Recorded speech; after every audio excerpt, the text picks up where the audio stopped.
Vamos a hablar de un tema para mí muy interesante, bastante amplio.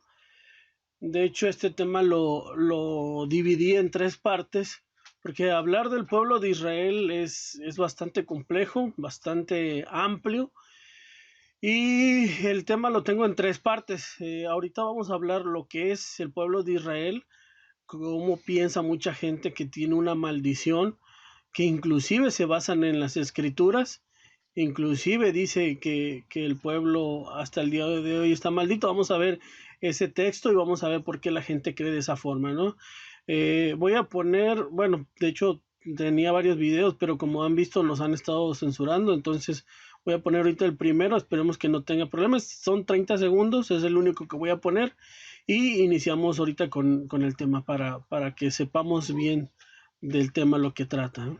Hugo Chávez en una exposición dijo: aprovecho para condenar de nuevo desde el fondo de mi alma y de mis vísceras al Estado de Israel. Maldito seas, Estado de Israel, maldito sea. Precisamente el cáncer se le regó a las vísceras y murió. Aprovecho para condenar de nuevo desde el fondo de mi alma y de mis vísceras al Estado de Israel. Maldito seas, Estado de Israel, maldito sea.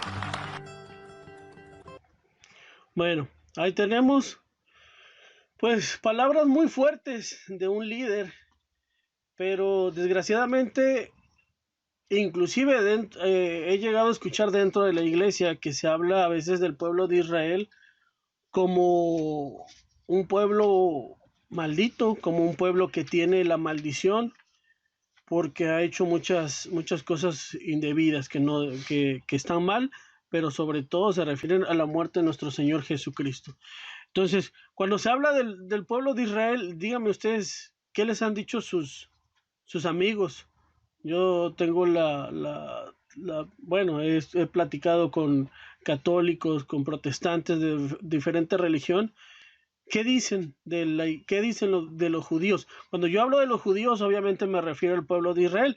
Sabemos que eran 12 tribus, que fueron divididos y que solamente quedaron, al final regresaron unas tribus, luego se fueron. Ahorita vamos a ver toda esa parte, ¿no? Pero cuando me refiero a los judíos, me refiero a todo el pueblo en general, a todas las tribus que hay ahorita identificadas, ¿no? Entonces, cuando se habla del pueblo de Israel, ¿qué han escuchado? ¿Qué dicen del pueblo de Israel? Les han mencionado de los Illuminati, de los masones, de que ellos controlan el mundo y les han dicho que ellos están malditos, que tienen mucho dinero, pero que son muy ávaros. Todo eso, todos esos mitos hay alrededor del pueblo de Israel. Entonces, exactamente, aquí nos comentan que la hermana Dayan que controlan al mundo, así es, muchos así lo mencionan, que están malditos porque crucificaron a Jesús. Ese es el argumento principal que dicen, que ellos están malditos porque crucificaron al Hijo de Dios, y sabemos que algunas doctrinas, algunas religiones incluso dicen, mataron a Diosito. Así lo llegan a decir muchos de ellos. Es que mataron a Diosito, mataron a Dios y por eso ellos tienen una maldición. Entonces, bueno, vamos a poner así la diapositiva y vamos a ver los puntos que vamos a tocar, ¿no? Entonces, lo que estamos viendo aquí es que mucha gente, inclusive aquí ya no lo puse como pregunta, mucha gente lo afirma, que es un pueblo maldito, que tiene una maldición principalmente por lo que hizo, ¿no? Entonces, vamos a darle siguiente, ahí está. Entonces dice, están malditos, es un pueblo maldito, y entonces aquí la pregunta, ¿por qué malditos? Bueno, ya ahorita ya han comentado, vamos a ver si realmente el pueblo de Israel tiene una maldición. ¿Qué mitos hay alrededor del pueblo judío? ¿Qué mitos hay? Si son reales, si tienen una razón lógica porque la gente habla sobre ellos, si hay alguna bendición, si tuvieron bendición o si tienen bendición, y si nosotros también deberíamos de orar por Israel, porque a veces hasta muchos se preguntan, bueno, entonces, ¿qué hacemos? Hay un texto que dice que debemos de orar por Israel, pero muchos les llaman asesinos, por ejemplo, con el conflicto que hay con los palestinos, que también ahí hay bastantes cosas que analizar, pero por ejemplo, inclusive yo llegué a platicar hasta con unos hermanos, un hermano llegó a mencionar es que son unos asesinos. Entonces tenemos que tener mucho cuidado porque no podemos generalizar. Y ese es el problema. Cuando generalizamos, no todos son iguales y tenemos que tener todas las bases, los conocimientos, por ejemplo, de la guerra, la historia, todo lo que lleva a cabo y por qué Israel está actuando de esa forma.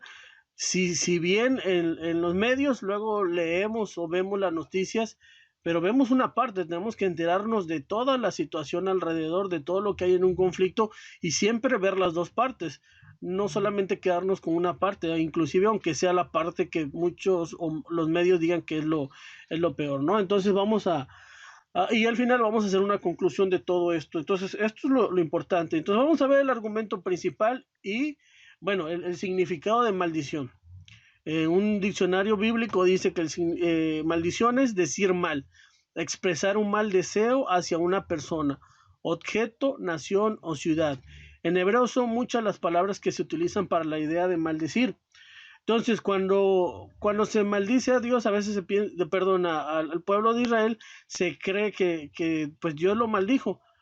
Lo maldijo porque sí, pero aquí yo preguntaría, ¿Dios maldijo al pueblo de Israel o a lo largo del tiempo hemos visto que ha sido castigado por su propia maldad, por lo mismo que ha hecho? Entonces, eso es algo que nos debe de quedar muy claro. Ahora, lo que les comentaba, este es el argumento principal. Las maldiciones, bueno, está mal escrito, pero dice sobre Israel. Y ponen el texto de Mateo 27, del 24 al 25. Y dice, y viendo Pilato que nada adelantaba, sino que se hacía más alboroto, tomó agua y se lavó las manos delante del pueblo, diciendo, inocente soy yo de la sangre de este justo. Allá vosotros. Y respondiendo todo el pueblo dijo, su sangre sea sobre nosotros y sobre nuestros hijos. Y entonces hacen ahí el apartado, dice, mira, ya ves, gracias a los líderes religiosos, gracias a que todos esos judíos que rechazaron al Mesías, que todos esos escribas, fariseos que estuvieron en contra de Dios, porque dicen que es Dios, ya lo hemos visto, para nosotros ya incluso ya hemos hablado del tema, de que no es lo mismo nuestro Señor Jesucristo que Dios. Entonces, eso provocó, hicieron que sembraran una maldición con sus palabras y cosecharon persecuciones, muerte, exilio, dolor y hasta el día de hoy. Si tú ves hasta el día de hoy, Israel constantemente está en guerra. Entonces, constantemente hay guerra, no tiene paz. Es que son las maldiciones por haber matado al Hijo de Dios o a Dios mismo, como lo menciona. Entonces, ¿cuál sería o cuál es el problema de tener este argumento? Porque hay un problema, si nosotros creemos de esta forma, hay un problema con Dios, hay un problema al decir que nuestro Dios sigue castigando al pueblo hasta el día de hoy por haber matado a su hijo. ¿Cuál sería el argumento? ¿Qué es lo que nosotros podemos ver de aquí? Que es una forma negativa, incorrecta de pensar. Quiero ver si comentan, si ponen algo en los comentarios para poder decir. Entonces, y esto lo piensa mucha gente, y no solamente esto. Vamos a ver ahorita que mucha gente cree muchos escritos en contra de los judíos, pero vamos a ver su origen. ¿Por qué piensan así? ¿Por qué actúan así? Entonces nos comentan, toda acción tiene una reacción y solo fue castigo, no maldecido. Ok, ahí está un comentario. Entonces miren, vamos a avanzar porque no nos va a ganar el tiempo. Problemas al usar este razonamiento. ¿Qué problema tenemos? Que cuando hablamos de esta forma estamos hablando que tenemos un Dios vengativo. ¿Qué estamos diciendo con esto? Que Dios está diciendo, porque tú mataste a mi hijo, yo te voy a castigar a tus hijos. Entonces estamos hablando de un Dios vengativo que está actuando de forma injusta cuando sabemos que nuestro Dios es un juez justo. Y entonces, ¿dónde queda el texto que dice, el alma que pecare, esa morirá? Entonces, ese es un plan que nuestro Dios tenía desde un principio, que iba a mandar a su Hijo para un plan de salvación. Claro, eso no quiere decir que las personas que buscaron matarlo se van a quedar sin castigo. Entonces, la pregunta es, ¿sigue el castigo hasta el día de hoy? Entonces, nuestro Dios sigue estando enojado y vengativo con el pueblo de Israel. Hasta el día de hoy sigue habiendo ese castigo por lo que hicieron ahí. Bueno, eso lo vamos a preguntar analizando un poco de su historia de manera breve, de manera rápida. Analicemos cómo fue el pueblo de Israel. Dice aquí, nos comenta, hermana, bueno, aquí tiene el dato de Cosimía, fue una corrección por su modo de actuar, así es. Miren, a lo largo de la historia, ¿qué ha pasado con el pueblo de Israel? Y vuelvo a repetir, ahorita lo vamos a ver. No podemos generalizar porque incluso hay textos donde nos hacen mención. Pero ¿qué pasó con la mayoría? ¿Qué pasó con la gran parte del pueblo de Israel? Todos sabemos, los patriarcas Abraham, Isaac, Jacob, vino José. José entró en Egipto, ayudó, se trajo a su familia. En algunos textos dice que entraron como 70 almas. Eso ahorita no lo vamos a tomar a fondo. Pero dice que José murió y también el faraón murió. ¿Y qué le pasó al pueblo de Israel? Pues el faraón los esclavizó. Ellos clamaron a Dios y levantó a un libertador, que fue Moisés. ¿Sí? Entonces, después de eso, ¿qué sucedió? Pues vieron las plagas, las 10 plagas que fueron liberados de Egipto. Entonces, esto también nos tiene. Dice, el comentario se justifica a través de la historia. Su mayor justificación es el holocausto. Dice que eso se merecen por matar a Jesús. Sí, tristemente, inclusive hay muchas personas que hasta el día de hoy niegan el holocausto. Dicen que eso es una exageración, a pesar de toda la evidencia que hay, mucha gente lo niega. Es blanca. Ok. La sangre de Cristo purificó directamente al pueblo de Israel. Entonces, volviendo al punto, eh, fueron liberados de Egipto, se les abrió el mar, tuvieron muchos milagros, pero ¿qué pasó? No con todo el pueblo, pero con la gran mayoría del pueblo en el desierto. Nosotros inclusive hemos dado temas cuando hablamos del pueblo de Israel, sobre todo en cabañas, pero se menciona que hasta 10 tentaciones le hicieron a Dios. ¿Qué decía el pueblo? Híjole, hace mucho calor, ahí está la sombra. Tengo hambre, ahí está el maná. No, ya me aburrí del maná, ahora quiero carne, ahí está la carne. Tengo sed, ahí está el agua dulce. Y entonces estaban constantemente tentando a Dios. Y a veces, esto nos debe de servir a nosotros, porque a veces decimos, híjole, qué bárbaro esos judíos, qué bárbaro ese pueblo de Israel, ¿cómo es posible que vieron todos los milagros, que vieron todo? ¿Cómo explicas tú que se haya oscurecido solamente Egipto y a ellos no? Que el ganado no les haya pasado nada y a los egipcios sí. ¿Cómo es posible que haya caído granizo, que haya caído fuego? ¿Y cómo es posible que haya pasado todo eso? Que vieron el mar que se abrió y a pesar de eso iban en el desierto. Y hay otro texto donde dice que iban en el desierto y llevaban a su Moloch, que llevaban a sus ídolos. Pero tengamos cuidado al señalar, porque nosotros ya sabemos toda esa historia. Y a veces nosotros, y yo me incluyo, que a veces podemos caer en esa incredulidad o podemos caer en esa situación que cayó el pueblo de Israel. Y decir, bueno, pues no pasa nada, como ya lo mencionaron, sabes que Dios sabe que tengo necesidad, está la pandemia muy fuerte, pero me tengo que ir a trabajar en sábado, ni modo, Dios va a entender lo que está pasando. Entonces, llegamos también a llegar a ese punto que el pueblo de Israel lo hizo, pero no lo hizo una vez, sino a lo largo de la historia. ¿Qué pasó? Luego vimos que con Josué, a la hora de entrar a conquistar el pueblo, ahí tenemos una historia de Achán o Acán, tomó el anatema. Dice, bueno, pero es que nada más fue una persona. No, pero si leemos Jueces, y ahí están los textos, si leemos Salmo 78 del 8 al 72, ahí habla de todo lo injusto que era el pueblo con Dios, todo lo que le exigía y todo lo que hacía, y cómo decían, nosotros queremos regresar y extrañamos los puerros, los melones, extrañamos las cebollas, extrañamos la comida, no importa que estuviéramos como esclavos, pero queremos regresar a Egipto. Y fueron castigados. Por eso la hermana Tere decía, bueno, ¿por qué no entraron los de 20 años para arriba?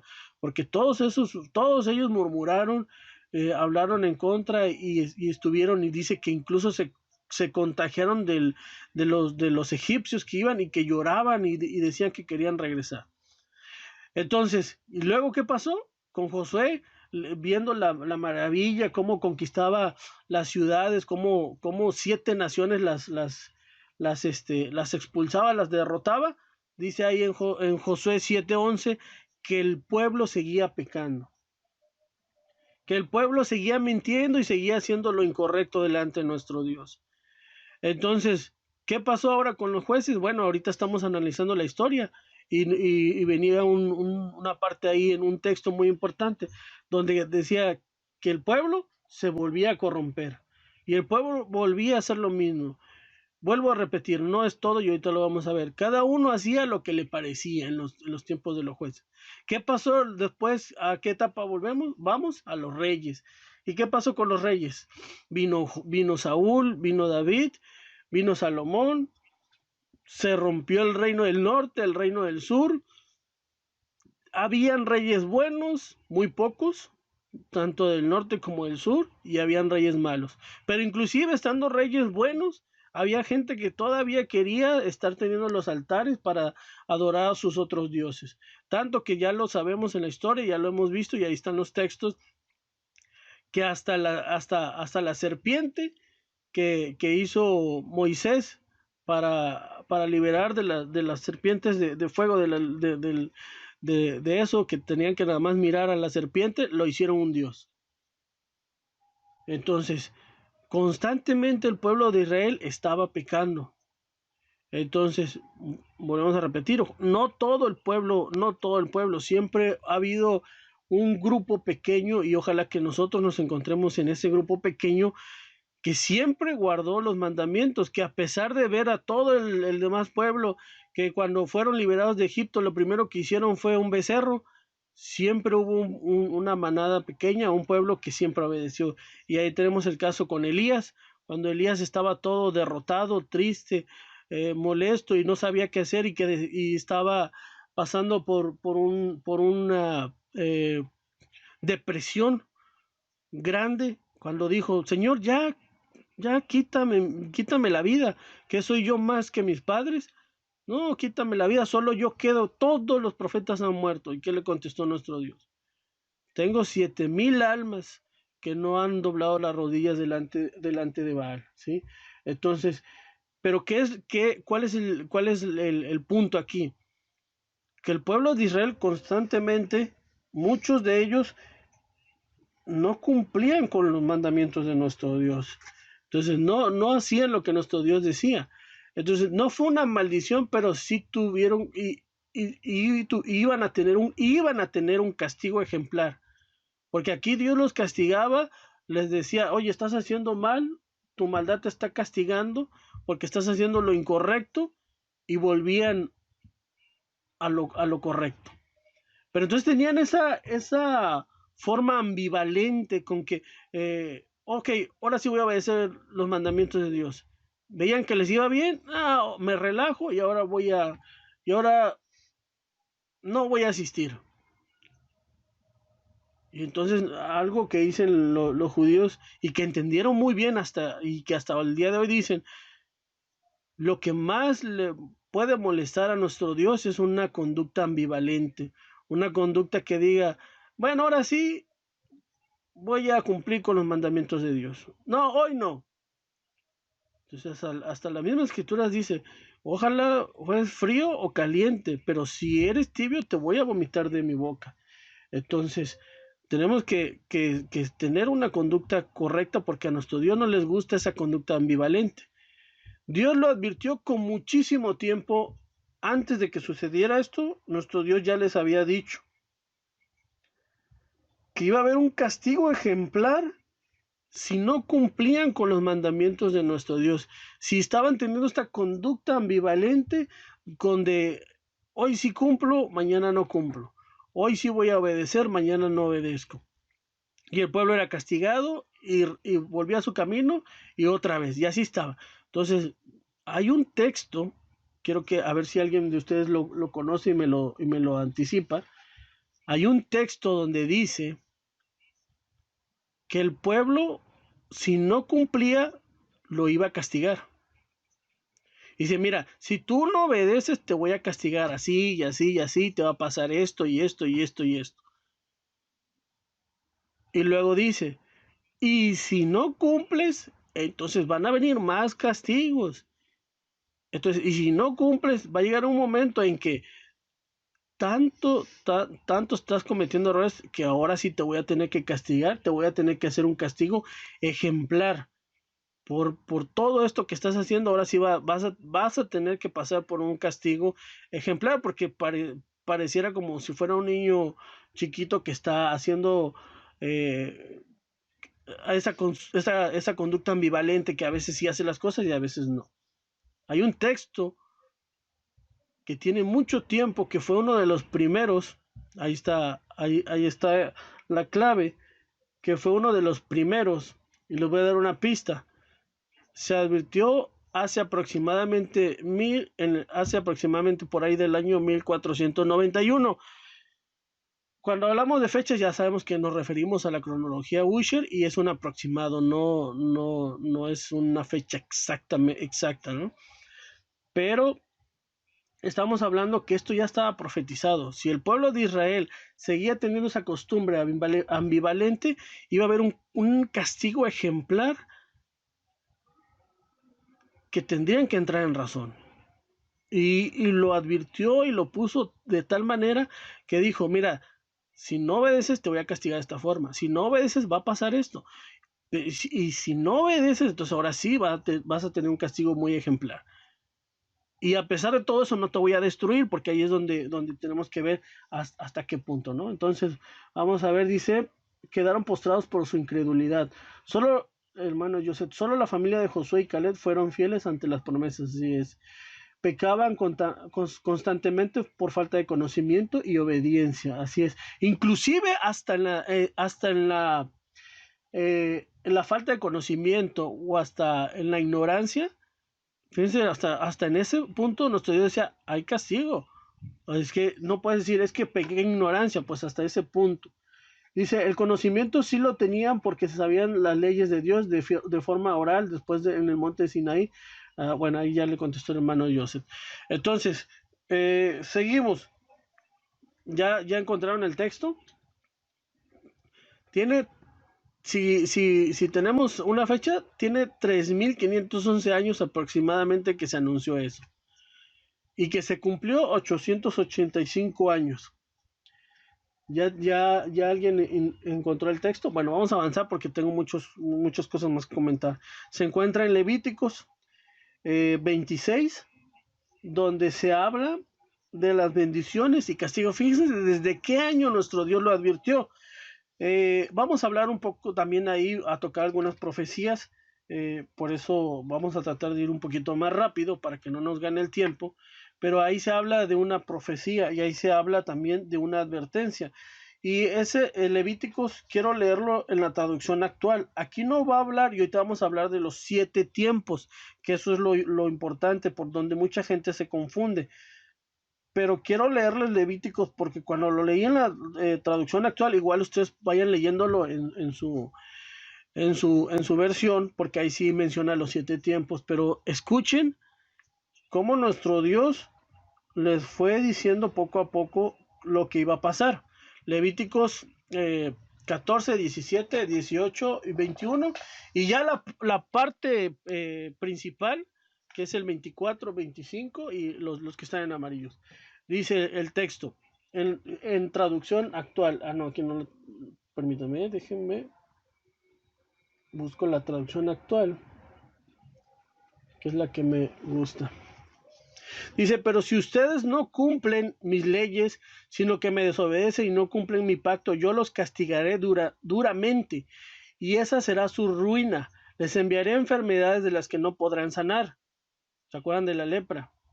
No fue solamente con la época de nuestro Señor Jesucristo. Y una fiebre que los dejará ciegos y sin fuerzas. Yo me apartaré de ustedes para que sus enemigos los destruyan. ¿Se acuerdan cuando era abandonado el pueblo de Israel y le ganaban en las batallas los otros pueblos? Y ellos se comerán lo que ustedes planten. Ahorita lo vamos a ver mucho eso en los tiempos de los jueces, cómo el pueblo de Israel plantaba y llegaban los otros y se llevaban todo ese alimento. Esos eran los primeros castigos. Bastará con que ustedes oigan hablar de un ataque enemigo para que salgan huyendo. Si a pesar de eso se niegan a obedecerme, yo los castigaré muy duramente por cada uno de sus pecados, hasta humillarlos por completo.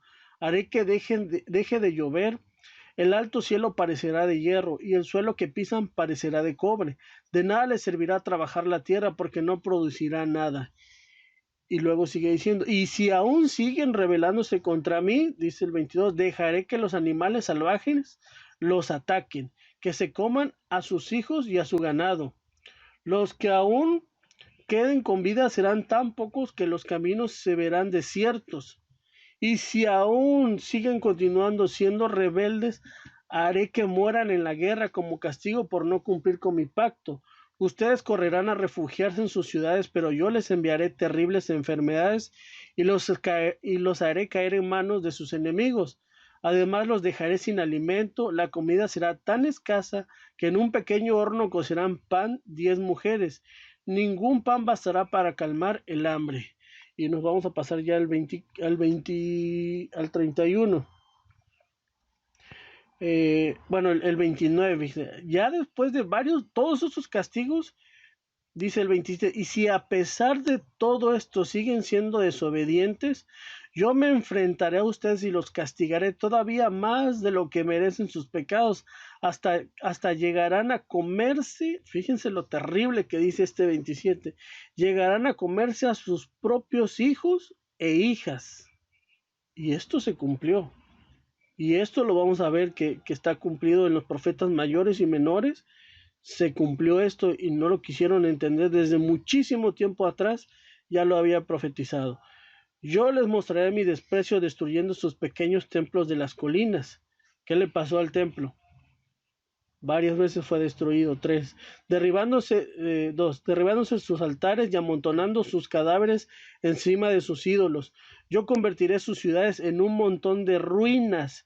Destruiré su santuario y rechazaré el aroma de sus ofrendas. Su país, fíjense todo lo que había ya profetizado y que se cumplió al pie de la letra.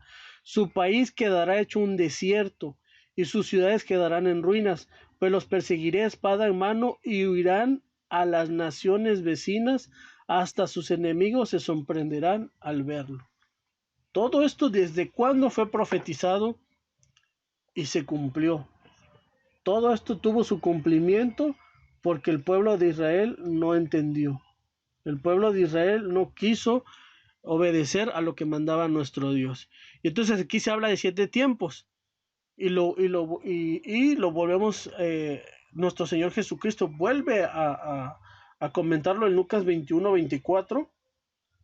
Vamos a leerlo, porque todo esto está basado en las Escrituras. Todo esto que decimos tiene, déjenme lo encuentro, Lucas 21-24. Dice nuestro Señor Jesucristo, y caerá a filo de espada y serán llevados cautivos a todas las naciones, y Jerusalén será hollada de las gentes y esto es lo más importante de este texto, hasta que los tiempos de las gentes sean cumplidos. ¿Cuáles tiempos? Lo que vemos en nuestra versión, se hablan de 7 tiempos. Ahora, entonces, ¿a qué equivalen esos 7 tiempos? ¿A qué equivalen esos 7 tiempos? El pueblo fue castigado por esa maldad y por esa incredulidad, porque vieron todos los milagros, vieron todo lo que estaba pasando y no quisieron creerle a nuestro Dios. Entonces, aquí habla de 7 tiempos, vamos a ir mencionándolos. En profecía, ¿cuánto equivale un día? Un día equivale en profecía a un año. ¿Por qué? Porque a mí me gustó eso, ¿no? Porque la misma escritura menciona que en profecía un día equivale a un año. ¿Dónde lo vemos? Ezequiel 4, del 4 al 6. Ahí se le hace una, se le menciona a Ezequiel que duerma de un lado tanto tiempo, de otro lado tanto tiempo, y al final le dice, así va a ser castigado el pueblo, así va a ser castigado días por años. Pero aquí habla de tiempos, no de días. Entonces, ¿cómo sabemos o cómo identificamos a cuánto equivalen esos 7 tiempos? ¿Cuál es la equivalencia de un tiempo? ¿Cómo sabemos cuánto equivale un tiempo? A ver, quiero ver si alguien tiene el dato. Miren, la forma en que nosotros cuando hablamos de profecía tenemos que saber bien identificar, porque aquí lo peligroso es que mucha gente lo interpreta a su forma. Incluso acabo de leer entre semana, me parece como el miércoles, que había una persona que decía que el 14 de julio iba a pasar el arrebatamiento. Había un predicador que estaba diciendo que venía el arrebatamiento. Aparte de que eso también no es correcto. Entonces, se habla de 7 tiempos. La misma Biblia nos menciona cuánto equivale a un tiempo. Hay otra profecía que se habla y que ya la hemos visto, ahorita no la vamos a tomar, que se habla de esa gran bestia terrible y espantosa, que va a tomar, que va a tomar el poder total por tiempos y la mitad de un tiempo. Entonces se habla que va a tener tiempos y la mitad de un tiempo. Y nosotros decimos que ese tiempos y medio tiempo, ¿a cuánto equivale? A ver, hermanos, comenten. Yo sé que va retrasada la transmisión, casi a veces casi un minuto, pero vamos a ver, vamos a dar un poquito de tiempo a ver si hay algún hermano que nos puede decir, pero si no, ahorita avanzamos rápido para ir avanzando. Bueno, ¿a cuánto equivale tiempos y medio tiempo? Nosotros hemos analizado, porque las mismas escrituras nos dicen que eso equivale a 3 años y medio. Y también porque el mismo texto, ¿por qué lo decimos? Un tiempo es igual a un año bíblico. ¿Cuánto es un año bíblico? 360 días. 360 días, no 365. No me equivoqué, porque esos son los datos o el año bíblico que se contaba anteriormente. Ahorita ya ha habido desfases y cambios. Entonces a eso se refiere. Un tiempo es equivalente a un año, igual a 360 años. ¿Por qué lo aseguramos y por qué lo decimos? Porque las escrituras así lo dicen. ¿Dónde lo dice? Apocalipsis 12:14, ahí habla del tiempos y medio tiempo. Ahí mismo, en el mismo capítulo, se menciona 3 veces el poder que va a tener la bestia. Pero cuando se habla de esa bestia, se menciona que ese tiempo que va a gobernar se menciona de 3 formas. Por eso nosotros estamos seguros, para que no quede duda, se menciona que esos 3 tiempos van a ser y que es el equivalente a 42 meses y a 1260 días. Entonces, si usted hace la conversión de 3 años y medio, lo multiplica por un año 360, por ejemplo, ¿cuántos meses son en 3 años y medio? Le va a dar 42. ¿Cuántos días son en 3 años y medio? Le va a dar 1260 días.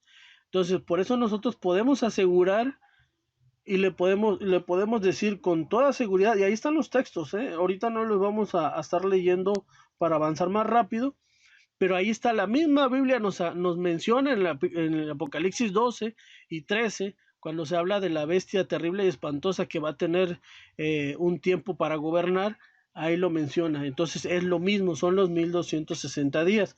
Pero nosotros estamos hablando de 7 tiempos. Entonces, ¿qué tenemos que hacer? Bueno, hacer la multiplicación.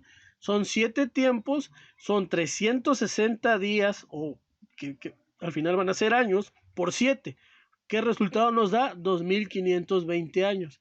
Entonces, este es el tiempo que iba a ser castigado el pueblo de Israel por no obedecer. Estamos hablando de los 2520 años, porque el pueblo de Israel, ya lo hemos dicho, es que muchos dicen, es que las leyes existieron con Moisés, no, nosotros lo hemos dicho desde Adán. Adán ya guardaba el sábado, desde Caín, Abel, cuando hicieron su sacrificio, desde Noé, que Noé apartó los animales limpios, todos los mandamientos ya existían, solo que era de forma oral. Entonces, a eso nos referimos con los 7 tiempos. ¿Desde cuándo empezamos a contar esos 2520 años? Desde el año 606. ¿Qué ocurrió? ¿Qué evento importante ocurrió en el 606? Acuérdense, ya vimos la historia. Estuvo en la era patriarcal, se hizo el pueblo, vino Moisés, los liberó, Josué conquistó las tierras, estuvieron los jueces, los reyes, y cuando estuvieron los reyes, pues no, siguieron haciendo lo malo delante de nuestro Dios. Entonces, por medio de Jeremías, de varios profetas, se les estuvo diciendo, miren, compórtense, miren, háganlo bien. Si hacen lo correcto, 2500, a partir de... es lo que estamos mencionando ahorita. Y le decía a Jeremías, eh, miren, si ustedes se portan bien, a lo mejor Dios se arrepiente y ya no nos castiga tan mal, porque ya está profetizado el castigo. ¿Y el pueblo qué hizo? Siguió haciendo. ¿Qué pasó en el 606? Pues vino Babilonia. Ahí es otra profecía que no la vamos a ver, pero que dice del revés, del revés, del revés. Los 3 cercos que hicieron y que conquistaron al reino del sur. Al reino del norte ya también ya se había ido. Se burlaron, le dijeron, mira lo que les pasó, pero estos no entendieron, vieron lo que sucedió y siguieron lo mismo. Entonces finalmente el 606 viene Babilonia, se lleva cautivos al pueblo de Israel, se lleva a los sabios, ahí se va Daniel con sus amigos, se llevan a lo mejor, destruyen el templo, pasa de todo, algo que el pueblo de Israel lamentó mucho. Y alguien puede preguntar, a ver, pero tú me estás diciendo que inicia un castigo de 2520 años, pero el pueblo regresó. Después de 70 años, regresaron otra vez a su pueblo de Babilonia. Sí, pero primero no regresaron todos. Luego, ya no fueron libres.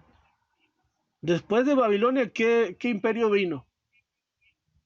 Después de Babilonia, ¿qué imperios estuvieron subyugando al pueblo de Israel? Que inclusive cuando vino nuestro Señor Jesucristo también estaba en esa situación. Después de Babilonia vino la Media y Persia, Grecia y Roma. Entonces ya no fueron un pueblo libre, tenían que dar tributo, que hasta nuestro Señor Jesucristo lo estaban tentando en esa situación. Entonces vivieron momentos muy complicados. El pueblo de Israel empezó a ser castigado por eso que hizo.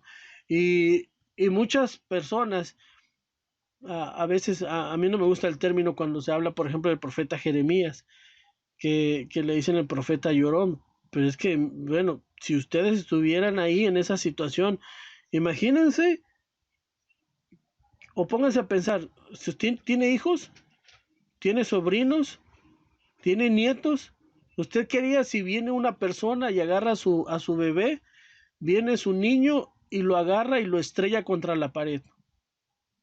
¿Cómo se sentiría? ¿Qué le diría a esa persona que agarre a su nieto, a su hijo, a su primo, a su sobrino y que agarrara a ese pequeño y lo estrellara contra la pared, lo aventara? Y lo peor aquí es que no podían decir nada. Pues eso le pasó al pueblo de Israel. Se llegó a un castigo terrible que inclusive se llegó al canibalismo.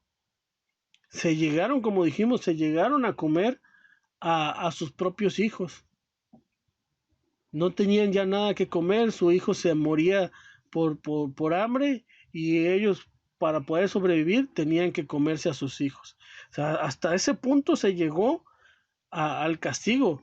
Y esto que nos quede muy claro, porque muchas veces nosotros decimos, es que Dios es amor, es que Dios va a entender, es que, dice el apóstol Pablo, horrenda cosa es caer en manos del Dios vivo. Entonces Dios nos está bien, te equivocaste, te la paso. Está bien, te voy a dar oportunidad, una, dos, tres veces, está bien. Pero llega el momento en que dices, ya, por lo visto tú no vas a cambiar, entonces ahí, ahora sí ya viene el castigo. Y los castigos fueron terribles. Miren, ahí están los textos eh, donde vemos todas las atrocidades, Isaías 13:16, cómo eran los niños estrellados, Nahum 3:10, inclusive en el Salmo, lean el Salmo 137, del 8 al 9, donde dice que iban a ser benditos los que estrellaran a los niños. O sea, hasta ese punto se consideraba el canibalismo cuando se tenían que comer a sus hijos. Jeremías 19:9, Ezequiel 5:10, Lamentaciones 4:10, y lo que decíamos de Hebreos, bueno, del autor de Hebreos 10:31. Entonces, sí, el pueblo de Israel fue castigado terriblemente por lo que hizo, porque no obedeció. Tanto así que todos conocemos esta imagen. ¿Qué pasó en el año 70? A pesar de que ellos habían regresado, a pesar de que se había reconstruido el templo, a pesar de que estaba la ciudad, nuevamente vino la destrucción porque no quisieron obedecer, no quisieron cumplir con los mandamientos de nuestro Dios y tuvieron un castigo terrible. Imagínense, todo su oro, su plata. Ahí veían a un anciano, a un paralítico, a alguien que tuviera algún problema. ¿A poco creen que le iban a tener compasión? Este no me sirve para trabajo, mátalo. Este está joven, tiene fuerza, este no lo llevamos. Entonces se llegó a ese punto donde se tuvo que ya dar definitivamente la diáspora, donde huyeron por todas partes. Miren, este es un mapa de una página judía donde dicen cómo huyeron los judíos y se dispersaron por muchas partes. Huyeron a muchos lugares, hasta América. Entonces de ahí ya venimos y conocemos los temas. ¿Han escuchado los judíos askenazis? Mucha gente dice erróneamente que son judíos que provienen de Europa, pero es más bien o específicamente de Alemania, que inclusive ellos crearon su propio idioma. Entonces están los askenazis, que es de donde provienen. Están los sefardíes, que son de España, que es del origen. Pero a lo largo de todo este tiempo el pueblo de Israel fue castigado durante mucho tiempo. Fueron los chivos expiatorios en muchas naciones. Muchas veces hablamos nosotros del holocausto, pero no leemos la historia que en Rusia, los pogroms, allá hubo otro holocausto donde también fueron castigados severamente, muertos los judíos, y se les echaba la culpa de cualquier crisis, de cualquier situación difícil que miraran. Decían, ¿qué hacemos? Decía el pueblo, pues ahí están los judíos, échale la culpa a ellos. Ellos son los, vamos a echarle la culpa, vamos a expulsarlos, pero eso sí, los vamos a expulsar, pero que nos dejen toda su riqueza. Todo lo que obtuvieron, todas sus empresas, todo su dinero, no se pueden llevar nada. Hay que echarlos del país y nosotros nos quedamos con todo. Entonces, a lo largo de ese tiempo, de esos 2520 años, el pueblo de Israel fue echado, fue hollado, fue muerto, era un cuerpo muerto que ya no tenía vida, que todo el mundo se burlaba de ellos, que lo tomaban y hacían opresión de ellos, los tomaban como ese chivo expiatorio, como lo decía. Entonces, gracias a eso, ha habido este tipo de imágenes. Y hasta el día de hoy mucha gente así lo sigue creyendo. ¿Qué pasa con el judío? No, mira, el judío es un usurero, es un saqueador, es un acaparador, un explotador, un especulador, tiene riqueza, porque la gente no entiende cómo es que el pueblo de Israel puede salir adelante a pesar de tantos males, tantas situaciones que han vivido, a pesar de tantas cosas que les han hecho. Cómo es que sigue vivo el pueblo, cómo es posible que sigan guardando sus costumbres después de tantas cosas que en Europa medieval, todo lo que le hicieron, cómo los mataban, cómo cómo el pueblo en las cruzadas, supuestamente para conquistar Jerusalén, pero los primeros que pagaban y que eran asesinados eran los judíos, el Imperio Otomano, todos ellos no estaban a favor de Israel, no estaban apoyándolo. Entonces, a lo largo de la historia podemos ver cómo el pueblo judío fue maltratado, fue lastimado, y todo eso también se debe a que muchas gentes han hablado en contra de Israel, han hablado en contra del pueblo. Inclusive hay unos libros muy famosos que hasta el día de hoy se venden y que mucha gente lo cree. ¿Ha leído este libro? ¿Ha escuchado de este libro? Se llama Los Protocolos de los Sabios de Sión. Ese fue puesto allá en Rusia para apoyar los pogroms, donde le echaban la culpa a los judíos de todos los males. Y decían, es que los judíos se reúnen en secreto y están controlando el mundo. Los judíos en secreto están hasta el día de hoy. Si usted ve, si usted busca en las redes sociales, no va a faltar quien diga que esta pandemia es por causa de los judíos, a pesar de que ya se ha dicho que viene de China. Y no, es que esto lo provocaron los judíos, porque nos están haciendo que nosotros vayamos hacia ellos y nos están quitando dinero y están haciendo muchas cosas. Entonces, está este libro que mucha gente lo ha leído o que no lo ha leído, pero cree fielmente lo que se escribe. Inclusive ese libro es un plagio que se le escribió a Napoleón III, pero los rusos lo que hicieron fue copiar, plagiar eso y hacer y quedar en mal a los judíos.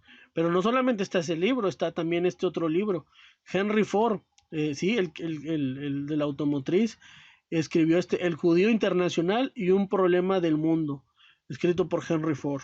Entonces, todos estos libros hablan peste de los judíos, lo malo que son, la culpa la tienen todos los judíos. Entonces tenemos que acabar con ellos porque los judíos son los malos. Y esto no es nuevo, si lo buscamos en las escrituras también está. ¿Qué pasó con Esther? ¿Qué querían hacer con el pueblo?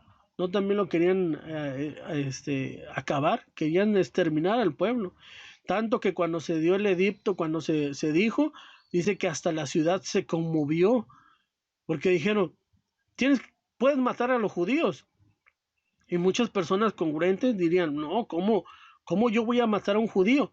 Ah, pero espérate, mira, si matas a un judío, te puedes quedar con su casa, con su carro. Y entonces, caray, entonces ahí sí ya cambia la cosa.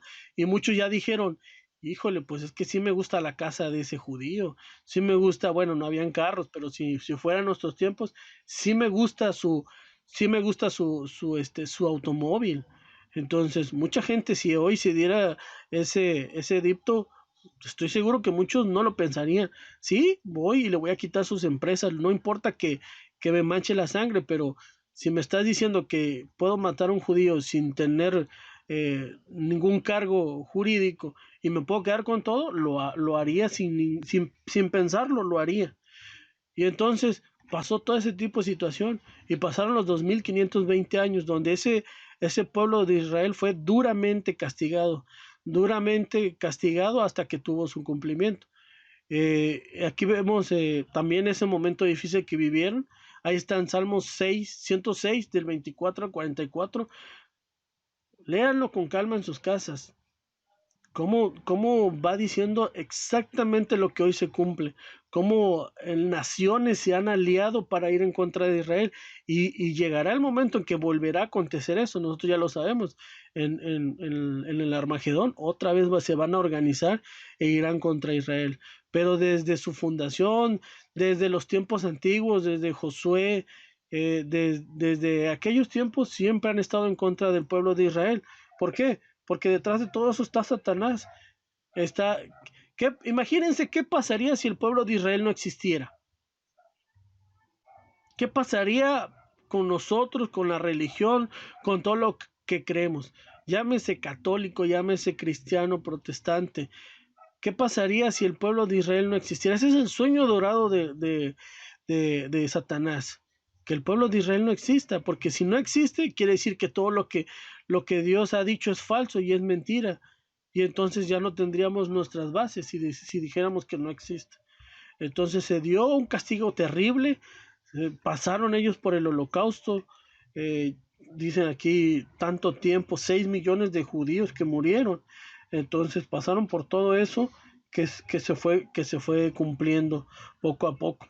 Entonces, pero aquí se habla también de otra profecía, porque estamos hablando de los 2520 años, pero tuvo su final, tuvo su cumplimiento. ¿Y qué pasó con su final o qué pasó con su cumplimiento? Pues siguieron adelante, pero hay otra profecía que habla de un cuerpo muerto. Ese cuerpo muerto, ¿quiénes son? De unos huesos secos. ¿Quiénes son esos huesos secos? En Ezequiel 37, del 1 al 14, nos habla que hay que él tuvo una visión donde vio unos huesos secos. Vamos a leerlo, Ezequiel 37. Todavía vamos a 37 del 1 al 14, para que nos quede muy claro cómo se está dando hasta el día de hoy la restauración. Ezequiel 37 del 1 al 14, porque también van a preguntar, bueno, pero la fecha en que concluyeron los 2520 años, todavía pasó el holocausto. Bueno, porque aquí lo explica con esta profecía, por qué todavía se dio el holocausto. Y la mano de Jehová fue sobre mí, sacándome en espíritu de Jehová, y púsome en medio de un campo que estaba lleno de huesos, e hízome pasar cerca de ellos por alrededor. Y he aquí que eran muchos sobre la haz del campo, por cierto, secos en gran manera. Esto es muy importante, secos en gran manera. Así estaba el pueblo de Israel. Nadie daba nada por ese pueblo humillado, ultrajado. Todos le hacían lo que querían. Y díjome, hijo del hombre, ¿vivirán estos huesos? Y dijo, Señor Jehová, tú lo sabes. Díjome entonces, profetiza sobre estos huesos y diles, huesos secos, oíd palabra de Jehová.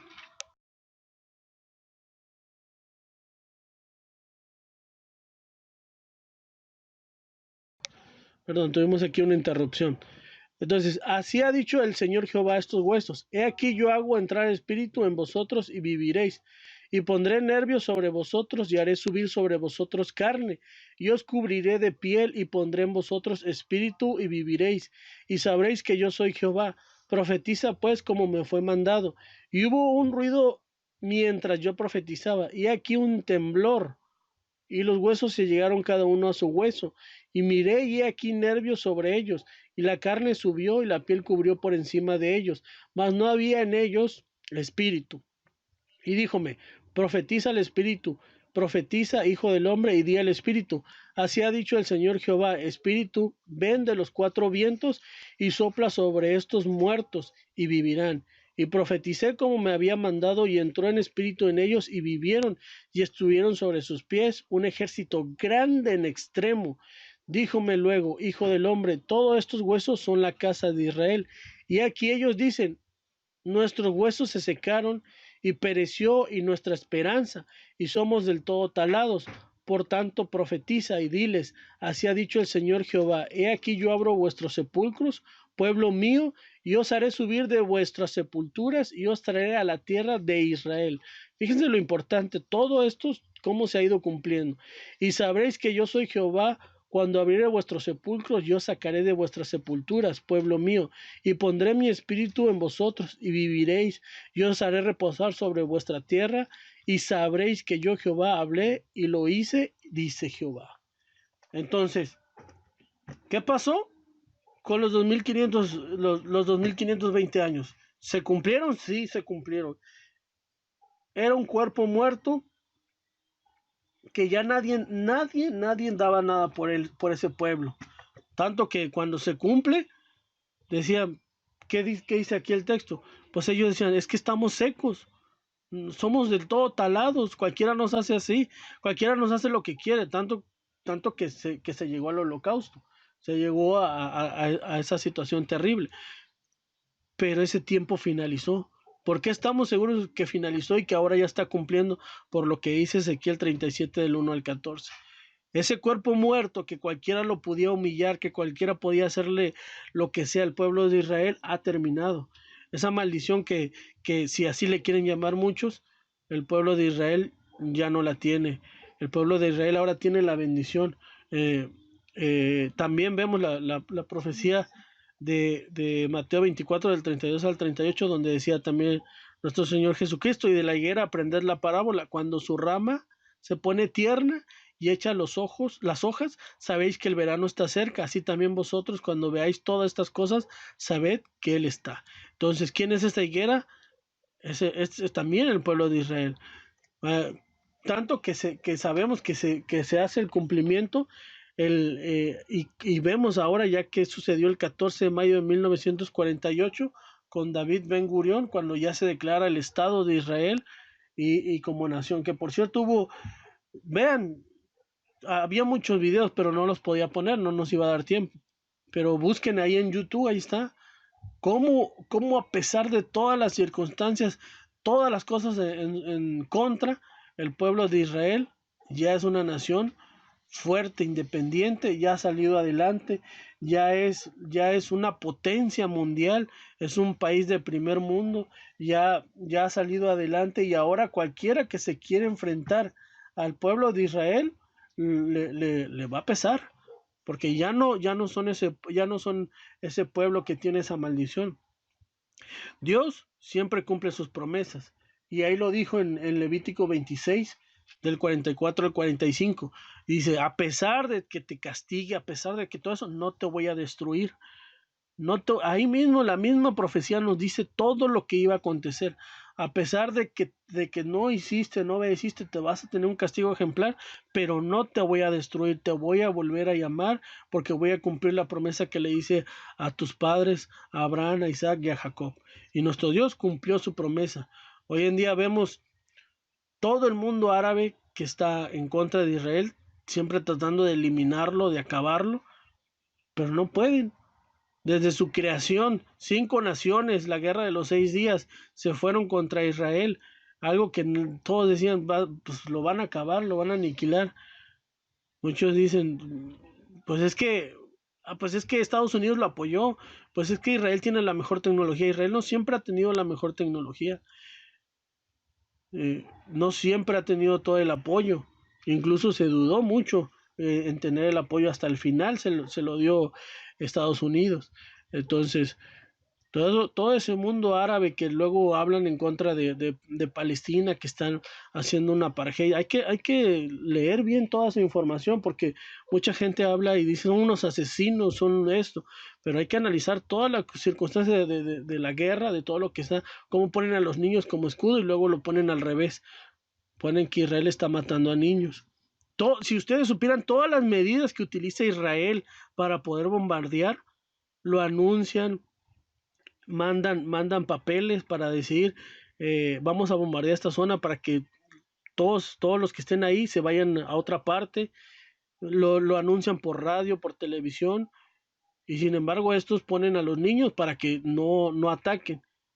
Entonces, pues no nos vamos a meter en el terreno político, pero lo que sí nos queda claro a nosotros es que el pueblo de Dios sigue estando vigente, ahora ya tiene las bendiciones de nuestro Dios, y por más que las naciones, 45 países musulmanes estén en contra de Israel, quieran acabarlo, quieran asesinarlo, destruirlo, pues no van a poder. Tienen muchos grupos terroristas, Hamas, Al-Shabaab, Hezbollah, Boko Haram, Al Qaeda, y todos esos creen que aman a Israel, todos esos creen que van a luchar por Israel, ¿no? Y sin embargo, Israel tiene la mejor tecnología. Ahora Israel ya no es ese cuerpo muerto, ya está restableciéndose. ¿Conocen esta imagen que se llama la cúpula de hierro? Tiene una tasa de efectividad del 90%. Ni Estados Unidos tiene eso, antimisiles. Puede destruir cualquier misil que venga, bueno, tiene un 10% de error, pero bueno, es una de las tasas más altas. Entonces, Israel ya tiene la mejor tecnología. Israel ya puede salir adelante sin necesidad Ahí son unos videos pero no los vamos a poner para avanzar más rápido. Y ahora Israel es el ejército, uno de los ejércitos más poderosos. El Mossad, ¿han escuchado hablar del Mossad? La inteligencia que tiene el equipo israelí para poder prevenir ataques terroristas. Eso que está en medio es tecnología israelí. El aire lo convierte en agua y y ya lo venden los israelíes. Lo que está atrás es un campo de energía renovable del sol. Es un campo enorme, nomás que ahí se puso encima la imagen, pero es uno de los campos más grandes que hay en el mundo donde están usando energía renovable. ¿Qué tiene Israel? Pues tiene la mejor tecnología. En el desierto tiene flores de colores. Acaba de lanzar hace poco un satélite. Muy pocos países lo están haciendo. Entonces, ¿de qué quieres hablar de Israel en tecnología, en ciencia, en literatura? Lo que quieras hablar de Israel, ahora Israel ya cuenta con las bendiciones. Tiene la tasa más alta de premios Nobel, a pesar del tamaño que tiene Israel, tan pequeño. México es mucho más grande que Israel.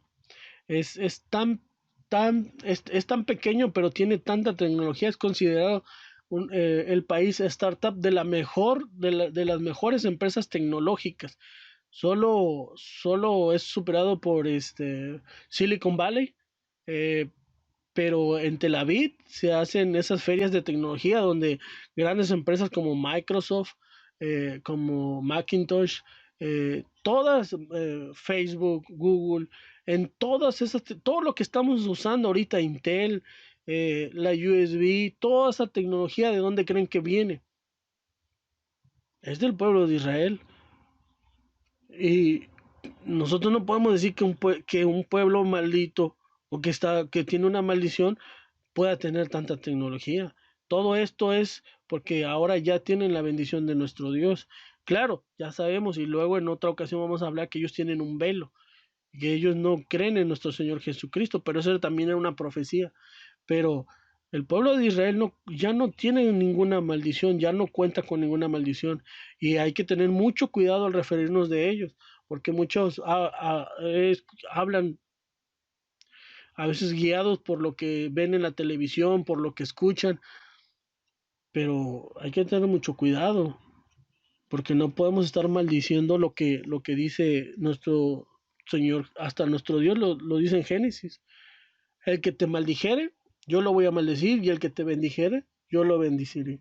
Entonces, Israel tiene la más alta tecnología en hospitales, en lo que usted quiera. Quiere filosofía, Primo Levi, quiere literatura, Frank Kafka y psicología, Freud. En todos los rubros que usted quiera, siempre hay un judío que está destacando, de los más importantes a nivel mundial. Y toda su tecnología ha sido para ayudarnos, para mejorar todo lo que somos en el cine, en la ciencia. ¿Reconoce algunos rostros de estos? Todos ellos son judíos. Entonces, ya no podemos pensar como a muchos, el mundo secular y hasta algunos grupos religiosos creen que Israel está maldito, que Israel es algo y hablar mal en contra de lo que nuestro Dios mandó. ¿Fueron duramente castigados? Sí, por lo que hicieron. Y ahí es donde ya nosotros nos queda la reflexión. ¿Qué nos queda de reflexión de todo esto? Nuestro Dios nos da oportunidad y nos podemos equivocar, en conclusión. Pero cuidado, no tentemos a nuestro Dios, porque nuestro Dios dice, está bien, te equivocaste, sigue adelante, te equivocaste. Y esa es una mentalidad que tienen los judíos, sigue adelante, pero obedece las cosas de nuestro Dios. No estés tentando a Dios y haciéndolo mal y mal y mal, porque va a llegar un momento en que dice Dios, hasta aquí. Así como también hay una profecía de la plenitud de los gentiles, llegará un momento en que diga, hasta aquí, ya no más. Entonces, no tentemos a nuestro Dios, respetemos al pueblo de Israel con todo lo que tiene también muchas tradiciones que no debemos de seguir, y en otra ocasión vamos a hablar de esas tradiciones que también son peligrosas, que no debemos de seguir. Por eso hay hasta un cuaderno que dice que nosotros no somos judaizantes. Pero algo que sí tenemos que tener muy claro es que el pueblo de Israel se debe de respetar, no tiene esa maldición, y que debemos de aprender de ese ejemplo, porque fue castigado duramente. Yo creo que ninguno de nosotros quisiéramos haber pasado por eso que pasó el pueblo de Israel, por ese castigo. Imagínense comerse a tu propio hijo, verlo lastimado, ver lo que otro agarre y lo golpee y todavía llamarle bendito por lo que está haciendo. Entonces, aprendamos del pueblo de Israel de todo lo que sufrió, porque yo creo que el pueblo de Israel ya lo aprendió. Obviamente, sabemos que no podemos generalizar. Seguramente va a haber un judío narcotraficante, un judío que trafica órganos, que es malo, que es asesino. En todas partes sucede. No decimos que todo el pueblo sea bueno, que todos sean correctos. Siempre va a haber personas que les guste hacer lo malo, pero en su gran mayoría, si vemos el judío religioso, el ortodoxo, el que le gusta guardar las bendiciones, la ley de Dios, como en viernes a las 3 de la tarde están apurando a todos los mercados a cerrar porque es su prioridad guardar el sábado de tarde a tarde, desde las 3 de la tarde ya los mercados están cerrados. ¿Cómo le tienen ese respeto a nuestro Dios? Eso es algo que yo admiro mucho de ese judío religioso. Entonces, pues es algo que podemos imitar en esa parte, porque también hay otras cosas que no, pero luego lo veremos más adelante, analizaremos cuáles son las partes que no podemos, que no debemos de seguir. Entonces, pues esto es todo de mi parte y pasa a vosotros.